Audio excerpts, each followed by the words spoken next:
Hello प्यारे साथियों, नमस्कार। स्वागत है आप सबका आज की क्लास में।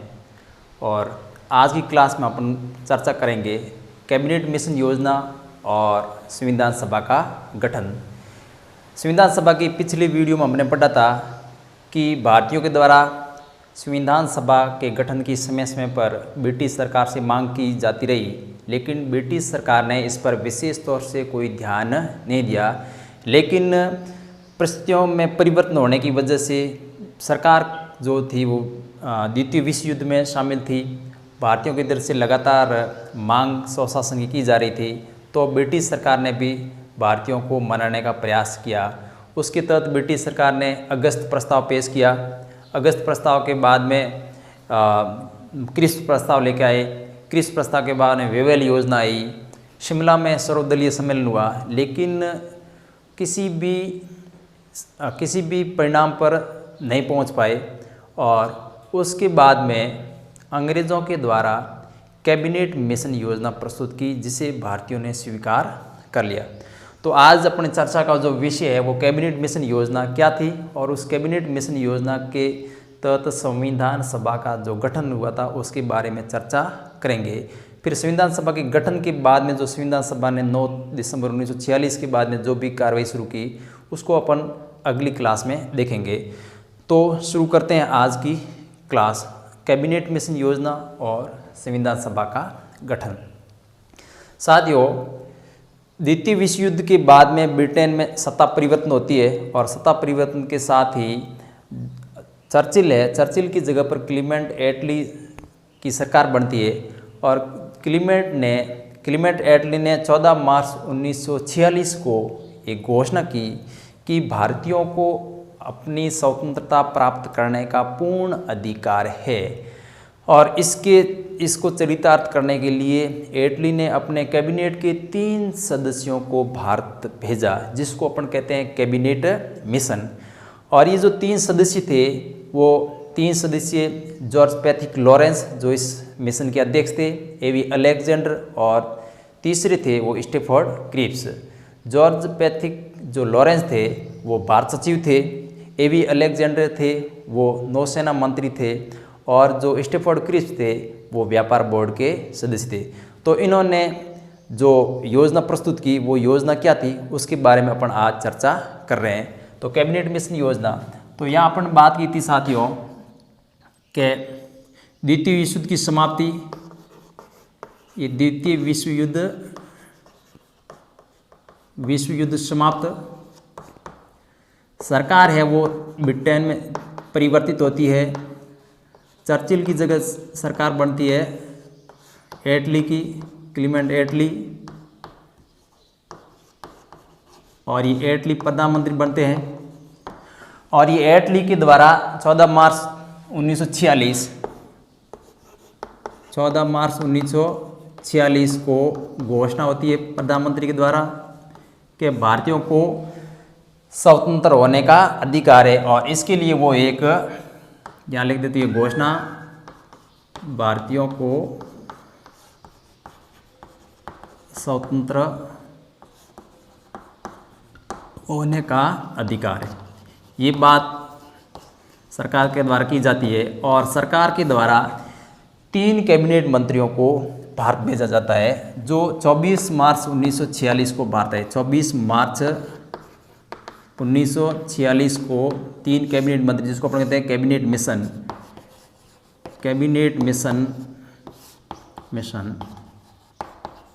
ये भारत आता है। और ये कैबिनेट मिशन है, ये 16 मई 1946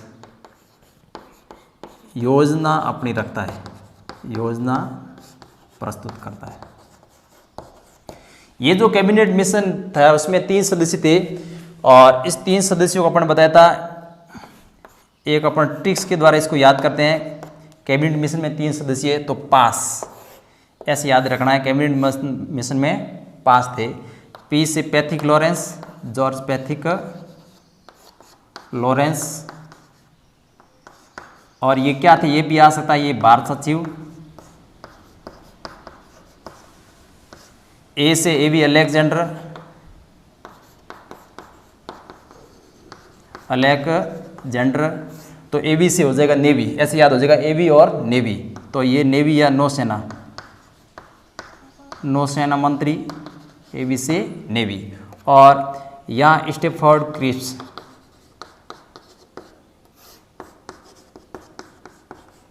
ये व्यापार बोर्ड के मंत्री थे, व्यापार बोर्ड।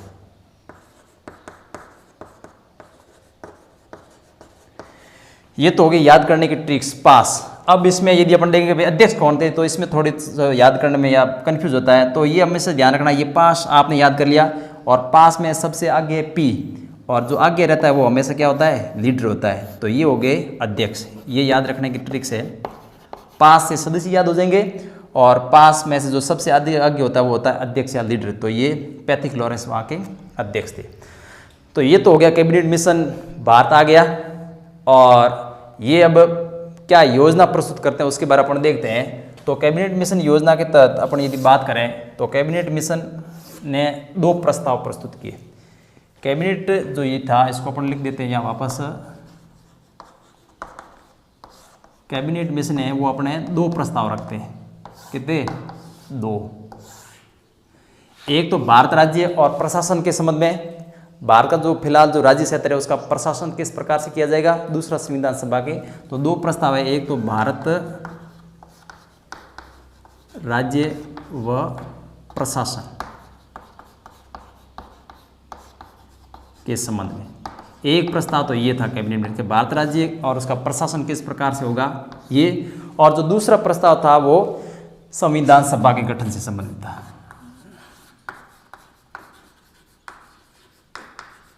संविधान सभा। तो एक एक करके अपन दोनों पर चर्चा करते हैं कि ये जो भारत राज्य और प्रशासन के संबंध में कैबिनेट मिशन ने क्या बदले। तो ये कैबिनेट मिशन ने इसमें जो मुख्य बातें बताई, उसमें एक बात की तो हमेशा अपन चर्चा करते हैं कि एक अंतरिम सरकार का गठन किया जाएगा, लेकिन इसमें इन अंतरिम सरकार के साथ साथ में और भी जो प्रस्ताव थे वो भी आ सकता है। तो भारत राज्य से प्रशासन संबंधी एक तो था कि भारत संघ का निर्माण होगा, भारत संघ का निर्माण होगा। उस भारत संघ में ब्रिटिश प्रांत और भारतीय राज्य शामिल होंगे, ये ध्यान रखना, भारत संघ, और इसमें शामिल होंगे ब्रिटिश प्रांत और भारतीय राज्य, ये ध्यान रखेंगे। और फिर इसमें ये कहा कि भारत जो संघ है, इस भारत संघ के पास में कौन कौन से विषय रहेंगे। तो ये जो विषय थे, यानी जो रक्षा, यानी इसके पास में कौन सी ताकत रहेगी, तो रक्षा, विदेश और संचार। रक्षा, विदेश और संचार के जो मामले होंगे वो भारत संघ के पास में रहेंगे। इन तीनों को छोड़ करके बाकी जो भी अधिकार होंगे या जो शक्तियां होंगी वो प्रांतों के पास में रहेंगी। तो दूसरी बात है, संघ की शक्तियों को छोड़ करके, संघ की शक्तियों को छोड़ करके जो अन्य शक्तियां होगी वो अन्य शक्तियां प्रांतों के पास में रहेगी। यानी इन तीनों को छोड़ करके बाकी शक्तियों का प्रयोग है वो प्रांत करेंगे। फिर इसमें एक और बात बताई गई, इसमें ये कहा गया कि जो भारत पर से ब्रिटिश प्रभुत्व समाप्त होना चाहिए। ब्रिटिश प्रभुत्व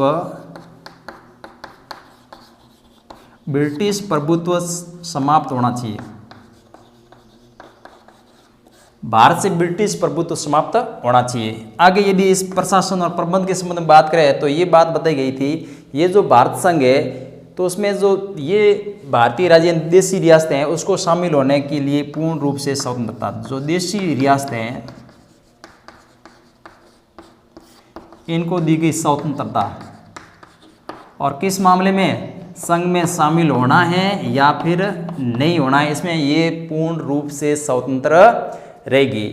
और सबसे महत्वपूर्ण जो सिफारिश थी उसमें यह था कि इस प्रशासन करने के लिए जब तक संविधान का निर्माण नहीं हो जाता, नई सरकार का गठन नहीं हो जाता, तब तक एक अंतरिम सरकार का गठन किया जाएगा। और उस अंतरिम सरकार में सभी राजनीतिक दलों का शामिल होना बहुत जरूरी है। तो ये जो बात थी वो थी जो सबसे महत्वपूर्ण अंतरिम सरकार,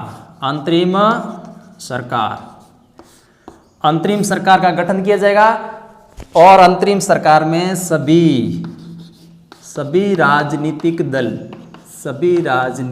दल शामिल होंगे। तो ये कैबिनेट मिशन ने जो 2 प्रस्ताव रखे, एक प्रस्ताव तो था ये, और इस प्रस्ताव में जो अंतरिम सरकार थी उस अंतरिम सरकार का गठन किया गया और 2 सितंबर 1946 को नेहरू जी के नेतृत्व में अंतरिम सरकार का गठन किया गया और इसमें मुस्लिम लीग शामिल नहीं हुई और मुस्लिम लीग है वो सरकार में 26 अक्टूबर 1946 मुस्लिम लीग शामिल। तो 26 अक्टूबर 1946 को मुस्लिम लीग सरकार में शामिल होती है। तो ये पहले प्रस्ताव के बारे में अपन चर्चा कर ली। अब अपन बात कर रहे हैं दूसरे प्रस्ताव के बारे में जो था संविधान सभा के गठन के बारे में, जो महत्वपूर्ण प्रस्ताव है। तो साथियों अपन इस चर्चा को अपन आगे बढ़ाते हैं। ये जो कैबिनेट मिशन ने जो दूसरा प्रस्ताव जो था संविधान सभा के गठन के संबंध में, तो आइए इसको अपन देखते हैं। संविधान सभा का गठन,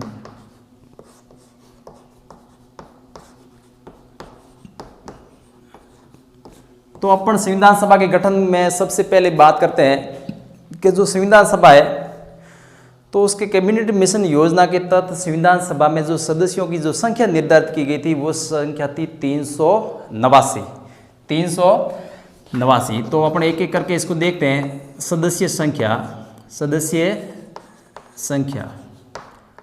तो सदस्य संख्या और सदस्यों का जो निर्धारण था वो 389 किए गए। अब अपन को ये देखना है, ये जो 389 सदस्य थे, ये 389 सदस्य 2 टाइप के थे, एक ब्रिटिश प्रांतों से और दूसरा देसी भारत से, जिसको अपन कहते हैं रियासती भारत।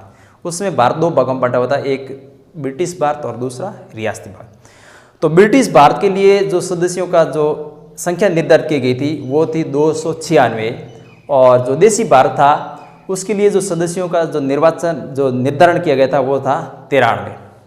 तो अपन देखते हैं, इसको अपन 2 भागों में देख सकते हैं। देसी भारत और एक है ब्रिटिश भारत।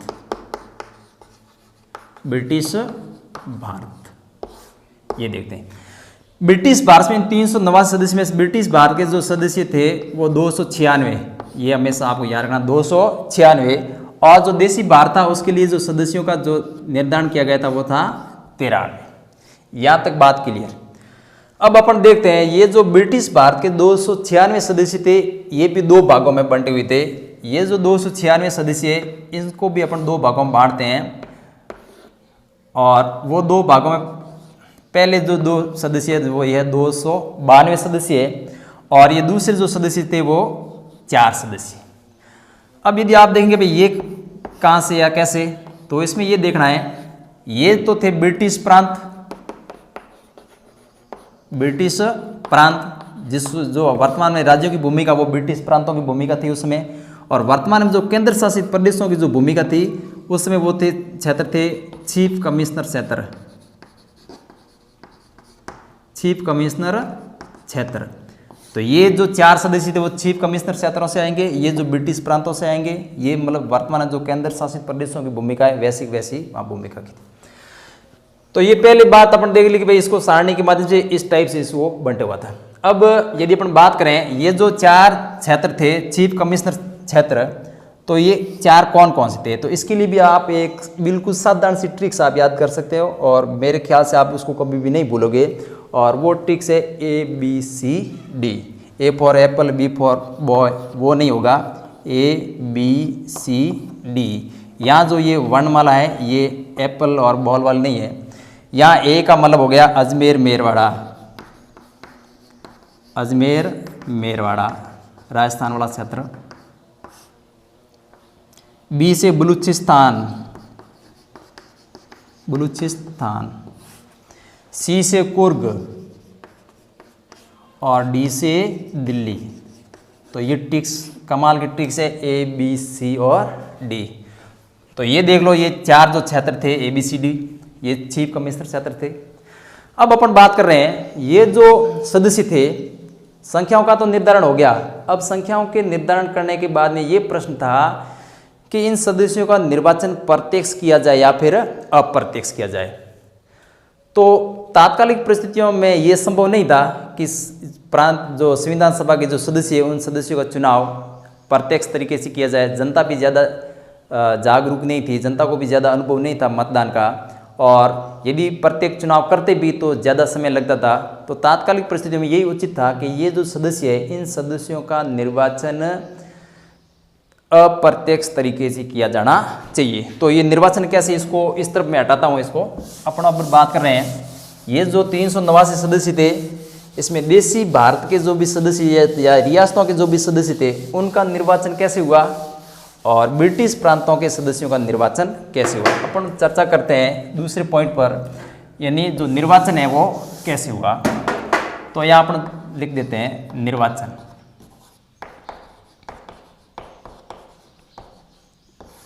निर्वाचन में भी वापस वही समस्या, 2 टाइप की। जो ये ब्रिटिश प्रांत है इनका निर्वाचन कैसे हुआ, ब्रिटिश प्रांतों के जो सदस्य इनका निर्वाचन कैसे हुआ, जो थे 292 + 4, और जो देशी भारत थे इन सदस्यों का निर्वाचन कैसे हुआ, देशी रियासतें, इनका निर्वाचन कैसे हुआ। तो अपन बात करते हैं इसकी पहले और इसकी बाद में इसकी चर्चा करेंगे। ये जो ब्रिटिश प्रांत है इनका जो निर्वाचन था वो अप्रत्यक्ष तरीके से, अप्रत्यक्ष तरीका। और जो निर्वाचन की जो विधि थी, निर्वाचन की विधि, और ये विधि थी एकल संक्रमणीय आनुपातिक मत पद्धति। एकल संक्रमणीय आनुपातिक मत पद्धति।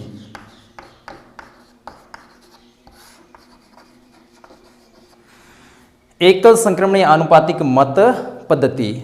और इसका निर्वाचन किया था या इसके निर्वाचन में भाग प्रांतीय विधानसभाओं के सदस्य, प्रांतीय विधानमंडलों के सदस्यों द्वारा। तो ये मेरे ख्याल से आपको हो गया कि ब्रिटिश प्रांतों के सदस्यों का जो निर्वाचन था वो अप्रत्यक्ष तरीके से। निर्वाचन की यदि विधि की बात करें तो ये विधि थी एकल संक्रमणीय आनुपातिक, और निर्वाचन में भाग किसने लिया, तो प्रांतीय विधानमंडलों के सदस्यों के द्वारा। अब अपन चर्चा करते हैं कि ये जो थोड़ी देख लेते हैं, एकल संक्रमणीय आनुपातिक जो पद्धति है वो अप्रत्यक्ष चुनाव है। भारत में यदि वर्तमान चुनावों की बात करें तो प्रत्येक चुनाव में जो निर्वाचन प्रणाली है वो है फर्स्ट पास्ट द पोस्ट प्रणाली। यानी इसको यदि साधारण शब्दों में कहे, अग्रता ही विजेता, यानी जो सबसे ज़्यादा मत प्राप्त करेगा वो जीतेगा। लेकिन ये जो प्रणाली है वर्तमान में या पहले जो यहाँ अप्रत्यक्ष प्रणाली है, इसमें ये होता है कि जो भी किसी भी निर्वाचन क्षेत्र से यदि जो सीट है उस सीट में से माना कि 10 सदस्य खड़े हो रहे हैं या 4 सदस्य खड़े हो रहे हैं, 5 सदस्य खड़े हो रहे हैं, तो उसमें से निर्वाचन तो अपन को एक का करना है, लेकिन मत कैसे दिया जाएगा, तो प्रत्येक मतदाता है वो अपना मत वरीयता क्रम से देता है। वरीयता क्रम से देने का मतलब ये हुआ कि माना कि 4 सदस्य खड़े हुए, 4 सदस्य खड़े हुए, जैसे ये A, B, C, D। अब जीतना तो एक है, तो यहाँ एक मतदाता या माना कि X मतदाता है, इसने पहली पसंद B को रखा, फिर दूसरी पसंद इसका A था, तीसरा पसंद ये, और चौथी, यानी वोट एक देता है लेकिन पसंद वो जितने सदस्य खड़े उतना दे सकता है। तो ये एकल संक्रमणीय आनुपातिक पद्धति है। ये बहुत बड़ी पद्धति है जिसको अपन अलग से चर्चा करेंगे। यहाँ आपको ये देखना है, यहाँ पर सदस्य अपना मत है वो वरीयता क्रम से देता है। तो ये तो बात होगी ब्रिटिश प्रांत के जो भी सदस्य है उनका निर्वाचन कैसे होगा। अब अपन चर्चा करते हैं ये जो देशी भारत है, इन देशी भारत के सदस्यों का जो निर्वाचन है वो कैसे किया जाएगा। तो यहाँ अपन को एक यहाँ थोड़ा गौर करने वाली बात है कि जो देशी भारत है उनके सदस्यों, यदि प्रश्न ऐसा है कि कैबिनेट मिशन योजना ने देशी भारत या देशी रियासतों के जो सदस्य है उसके निर्वाचन के लिए क्या कहा, तो उन्होंने कहा इसका जो निर्वाचन होगा वो समझौता समिति के द्वारा होगा। ये ध्यान रखना है।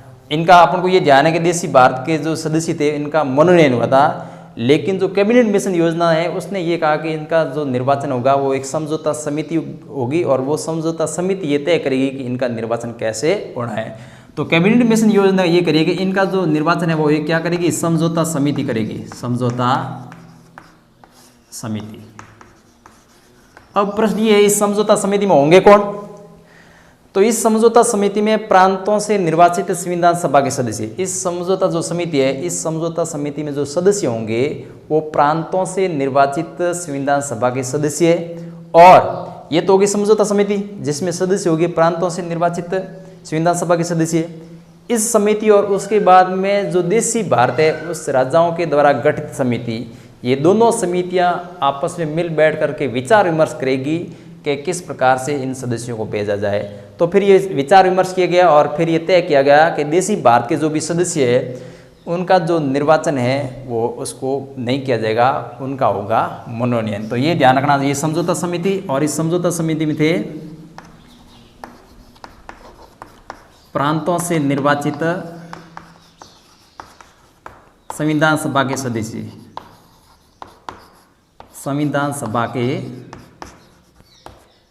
सदस्य, ये ध्यान रखना। अब ये तो होगी समझौता समिति, ये होगी समझौता समिति, और ये समिति और प्लस देशी रियासतों की समिति,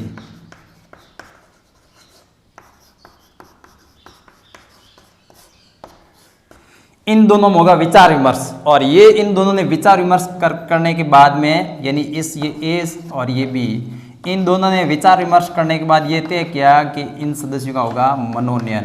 क्या होगा? तो मनोनयन। ये तो अंतिम फैसला हो गया। तो ये कैबिनेट मिशन योजना की जो मोटे तौर पर दो बातें थी अपन क्लियर कर दी। अब अपन बात करें ये जो कैबिनेट मिशन के जो भी ये जो सदस्य थे 296 सदस्य, इन 296 सदस्यों को मतलब 3 भागों में बांट दिया गया। एक तो सामान्य,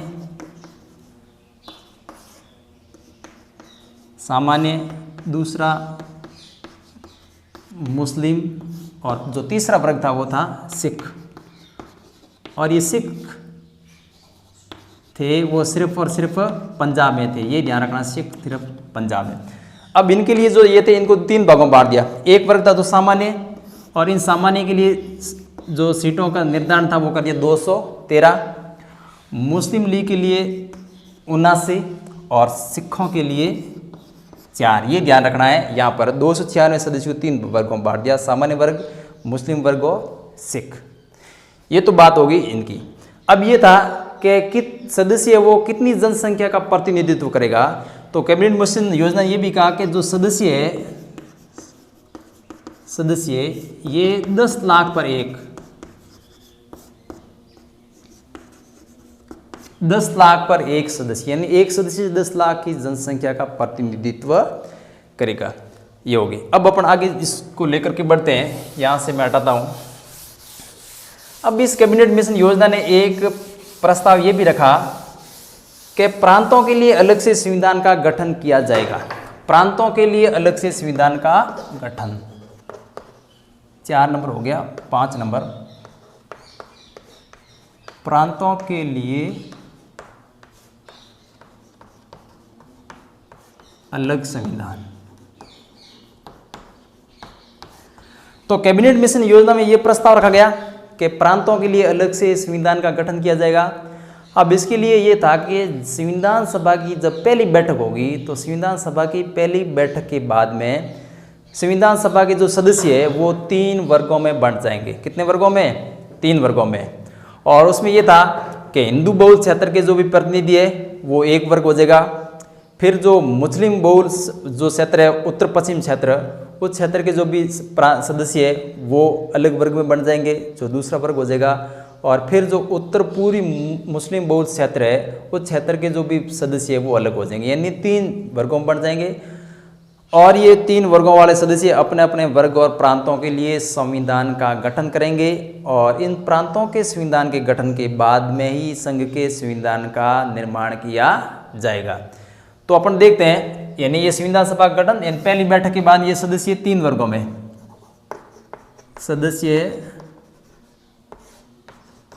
3 वर्गों में बंटेंगे पहली बैठक के बाद में। जो पहला वर्ग बनेगा वो हिंदू बहुल क्षेत्र,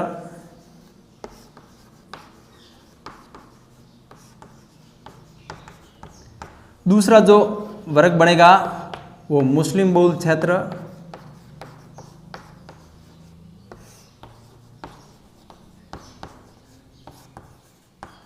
और ये जो मुस्लिम बहुल क्षेत्र है ये उत्तर पश्चिम क्षेत्र है, उत्तर पश्चिमी क्षेत्र। और जो तीसरा जो वर्ग बनेगा वो भी मुस्लिम बहुल क्षेत्र होगा, लेकिन ये जो था ये क्षेत्र है वो उत्तर पूर्वी, उत्तर पूर्वी। अब यदि अपन बात करें जो हिंदू बहुल क्षेत्र था तो ये मद्रास है, मुंबई है, संयुक्त प्रांत है, मध्य प्रांत है, बिहार है, उड़ीसा है। ये जो क्षेत्र है ये क वर्ग के अंतर्गत आ गया। अब यदि उत्तर पश्चिमी मुस्लिम बहुल क्षेत्र की अपन बात करें तो ये जो सिंध प्रांत और जो पंजाब था ये इस क्षेत्र में आएगा। और उत्तर पूर्वी क्षेत्र की यदि बात करें तो ये जो बंगाल और जो असम का जो क्षेत्र है वो इस वर्ग में आ जाएगा। तो ये जो प्रांत थे तात्कालिक समय जो 11 प्रांत थे वो इन 3 वर्गों में बंट गए। और इनको ये कहा गया पहले आप प्रांतों के संविधान का गठन करेंगे और उसके बाद में संघ के संविधान का गठन करेंगे। अब यदि अपन बात करें ये जो हो गया, इसके बाद में संविधान सभा के सदस्यों का चुनाव हुए। और ये जो चुनाव हुए थे वो जुलाई अगस्त 1946 में, जुलाई अगस्त 1946। जुलाई 1946 के चुनाव के बाद में जब परिणाम आते हैं तो उस परिणाम में कांग्रेस को 208 सीटों पर विजय प्राप्त होती है। और ये 208 सीटों को यदि अपन और भी यदि आप डिटेल में देखें तो 199 सीटों पर कांग्रेस के सीधे प्रत्याशी जीते थे और जो 8-9 थे ये कांग्रेस के समर्थित थे। तो कुल मिलाकर के ये हो गई 208। अब यदि मुस्लिम लीग की बात करें, मुस्लिम लीग, अब यदि मुस्लिम लीग की बात करें तो मुस्लिम लीग के जो भी सदस्य थे वो 73 जीते। निर्दलीयों की बात करें, निर्दलीयों की बात करें तो निर्दलीय जीते थे 8। और जो अन्य छोटे मोटे दलों की यदि बात करें अन्य दल, तो ये अन्य दल थे 7। तो कुल मिलाकर के हो गए 296। इसके बाद में जब ये चुनाव हो गया तो चुनाव होने के बाद में मुस्लिम लीग को ये लगा कि उसका जो प्रतिनिधित्व वो ज़्यादा नहीं है, इसलिए मुस्लिम लीग ने संविधान सभा की बैठक में भाग लेने के लिए इनकार कर लिया, यानी उसका बहिष्कार किया। तो उसको अपन यदि देखते हैं तो मुस्लिम लीग के द्वारा संविधान सभा की बैठक में भाग नहीं लिया जाता है। इसी बीच में संविधान सभा की जो पहली बैठक होती है तो संविधान सभा की पहली बैठक से जस्ट पहले 6 दिसंबर 1946 को ब्रिटिश सरकार के द्वारा एक घोषणा की जाती है, ब्रिटिश सरकार की घोषणा। और ब्रिटिश सरकार के द्वारा ये घोषणा की जाती है कि भारत के लिए जिस संविधान का निर्माण हो रहा है उस संविधान के निर्माण में यदि एक ऐसे वर्ग, बड़े वर्ग का प्रतिनिधित्व करने वाला कोई यदि नहीं है तो उस संविधान का या उस संविधान को लागू करने के संबंध में ब्रिटिश सरकार अलग से विचार विमर्श करेगी कि उसको लागू किया जाना है या फिर नहीं करना। तो ब्रिटिश सरकार की ये जो घोषणा थी इस बात का संकेत देती है कि मुस्लिम लीग और कांग्रेस में आपस में तालमेल नहीं हो सकता है और उसके लिए अलग से संविधान सभा का गठन किया जा सकता है। क्योंकि जो कैबिनेट मिशन योजना थी, इस कैबिनेट मिशन योजना में मुस्लिम लीग के अलग से पाकिस्तान और संविधान सभा की मांग को नहीं माना गया था। लेकिन ये जो ब्रिटिश सरकार का जो वक्तव्य था इससे मुस्लिम लीग को ये संकेत मिल गया कि हमारे लिए अलग से संविधान सभा का गठन किया जा सकता है। इसलिए मुस्लिम लीग ने संविधान सभा की जो पहली बैठक की थी उस पहली बैठक में मुस्लिम लीग ने भाग नहीं लिया, ये ध्यान रखना विशेष तौर से। अब साथियों क्या होता है, इस मुस्लिम लीग के बाद में यहाँ तक अपन आगे संविधान सभा गठन हो गया, संविधान सभा तैयार हो गई। अब संविधान सभा को अपना काम करना शुरू करना है। तो संविधान सभा 9 दिसंबर के बाद की कार्रवाई को अपन कल की क्लास में पढ़ेंगे। यहाँ अपन छोटी मोटी और कोई बातें रही है उसको अपन क्लियर कर देते हैं। ये ब्रिटिश सरकार की घोषणा, मुस्लिम लीग को थोड़ा संकेत मिल गया और मुस्लिम लीग को वैसे ही प्रतिनिधित्व कम था, उसने पहली बैठक का विरोध किया। उसके बाद में ब्रिटिश सरकार के द्वारा एक और घोषणा की जाती है कि भारत को जून 1948 तक स्वतंत्र कर दिया जाएगा। फरवरी 1947 में ये घोषणा की जाती है, 20 फरवरी के आसपास, कि भारत को जून 1948 तक भारत को स्वतंत्रता प्रदान कर दी जाएगी। ये ब्रिटिश सरकार ने एक और घोषणा की। अब जून 1947 के बाद भारत को स्वतंत्र कर दिया जाएगा और उसके बाद में एक और बात कही कि जून 1948 तक यदि भारतीय राष्ट्रीय कांग्रेस और मुस्लिम लीग किसी समझौते के द्वारा कोई तालमेल यदि नहीं बैठा पाते हैं तो उसके लिए अलग से प्रावधान किए जा सकते हैं।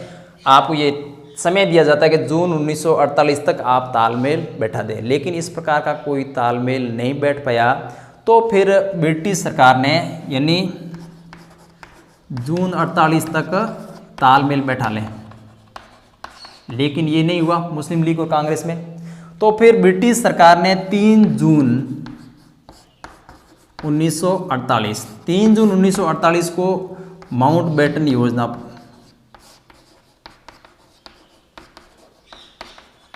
जून 1948 के माउंटबेटन योजना के आधार पर भारत के विभाजन की योजना प्रस्तुत कर दी। और ये अलग से मैटर अपने यहाँ संविधान सभा के संदर्भ में ही बात करेंगे। इस माउंटबेटन योजना के तहत भारत का विभाजन हो गया और जो अपन ने पहले शुरू की थी कि जो ये कैबिनेट मिशन योजना के अनुसार जो 389 सदस्यों की जो संख्या का निर्धारण था वो कम हो गया। तो ये हो गया कैबिनेट मिशन योजना और उसके अनुसार संविधान सभा का गठन। अगली क्लास में अपन पढ़ेंगे संविधान सभा ने जो काम करना शुरू किया, यानी 9 दिसंबर 1946 से आगे की बातों को लेकर के चलेंगे। तो आज की क्लास में इतना ही। धन्यवाद।